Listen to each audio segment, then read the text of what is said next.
Pa yung mali patungkol sa Christmas.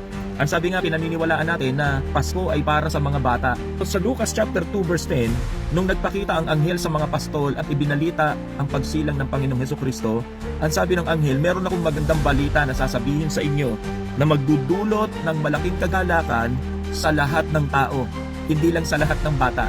Kaya mga kapatid, ito yung isang bagay na mali sa tuwing araw ng Pasko, sasabihin ang Pasko ay para lang sa mga bata. Hindi po totoo yun mga kapatid. Ang Pasko ay para sa lahat ng tao. Pinaniniwalaan po natin sa Biblia, hindi po talaga nabanggit ano yung araw o petsa o yung buwan ng kapanganakan ng Panginoon.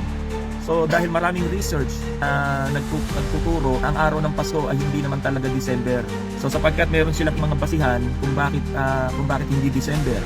So unang-una na kanilang basihan yung panahon na nag-utos si Emperor Augusto sa Lucas chapter 2 verse 1 na magpatala ang lahat ng mamamayan.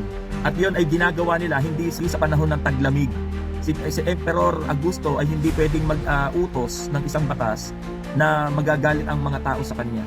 Kasi alam nyo, ginagawa yung pagpapatala sa panahon ng tag-araw. So isang mga pastol na nagpapastol ng tawan, isa rin po ito sa magiging pruweba mga kapatid na ang mga pastol o mga tupa ay hindi dapat isinusuga ng malamig na panahon. Maaring mamatay ang mga tupa sa panahon ng taglamig. Kaya ang mga tupa ay madalas isinusuga sa tuwing araw ng tag-araw.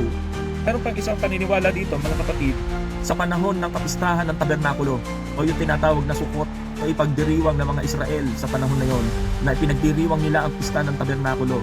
At yung pista na yon ay ginaganap sa tuwing araw ng Setyembre. Pinaniniwalaan na ang totoong kapanganakan daw ng Panginoong Hesus ay hindi December kundi Setyembre. Yung puno ng palma, merong nabanggit daw sa Biblia na si Maria, nung time na siya buntis, ay nakakita siya ng palma na hitik sa bunga.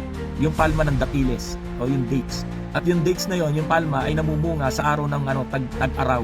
Hindi siya pwedeng mamunga ng araw ng taglamig. So yun pa yung isang paniniwala nila na nagpapatunay na ang araw ng kapanganakan ng Panginoon ay hindi sa panahon ng taglamig. Well, sa akin yan, nung binabasa ko yung research na yun, sabi ko, payag naman ako eh. Kung yan ay September, kung yan ay Marso, payag naman tayo dun eh. May research eh, may nagpapatunay eh, na hindi talaga taglamig isinilang ang Panginoon eh. Pero sa akin, ay pinagdiriwang na ng buong mundo ang araw ng December 25. Hindi naman siguro masama kung tayo ay i-celebrate din natin sa araw na yon yung kapanganakan ng Panginoon. Yung ay mahalaga yung birth, hindi yung date. Ang sa akin, mas mahalaga na ipagdiwang natin at gunitain ang kapanganakan ng Panginoon. Anong date man yan? So ang mahalaga, maidiwang natin ang kaarawan ng Pasko, ang kaarawan ng ating Panginoong Hesukristo.